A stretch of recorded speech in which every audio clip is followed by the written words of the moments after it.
AITA for telling my mother that my husband is not her replacement son.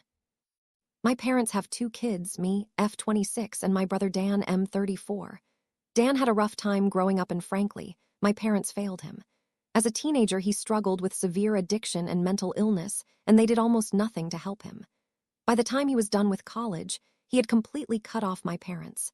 To this day, Dan and my parents are still estranged. I, on the other hand, still speak to my brother regularly. My parents, especially my mom, take every chance they can get to mourn the loss of their son and act as though my brother wronged them by leaving. Dan has told me he wouldn't mind reconnecting with them, but only if they reach out and apologize first. I've encouraged my parents to do this, but they insist that he betrayed them. I got married early last year to my husband, Jeff. We have a happy marriage and he is adored by all my friends and family, but I feel like my parents have been crossing some boundaries. For example, whenever we've gone to visit them, they insist that he sleep in Dan's room, saying that their son, my husband, has come home and should sleep in his rightful bedroom. Before the pandemic, my dad would take Jeff out to sporting events and introduce him as his only son.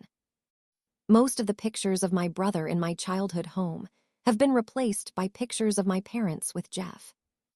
The other day, my mom called to invite me and Jeff over for the holidays. I told her I wasn't comfortable traveling during a COVID spike.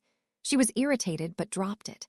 Then she called Jeff and begged him to visit without me because apparently it's cruel for a mother to be without her child on Christmas.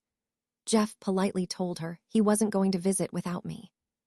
She's been emotionally blackmailing him ever since, sending him pictures of stockings with his, my mom's, and my dad's names on them and saying, "But we already promised so-and-so that our son will be in town."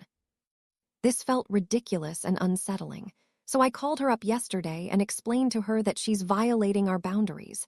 Jeff is not her replacement son, and no matter how much she pretends she doesn't have an actual son, she does, and it is her responsibility to make up for the damage she did to that relationship before it's too late.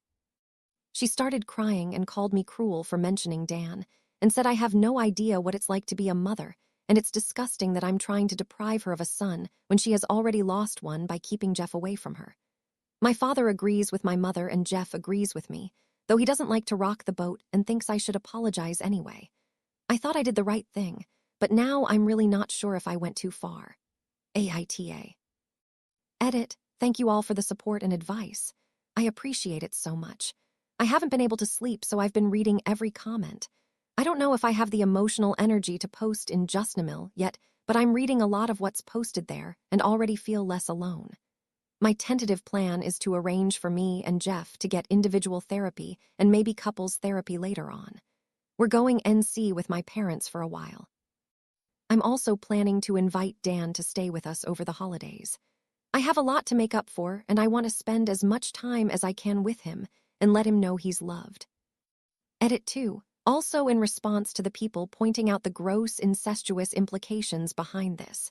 With the way my parents talk about me and my husband, most people who didn't know me growing up assume that I'm their daughter-in-law and Jeff is their son until one of us corrects them.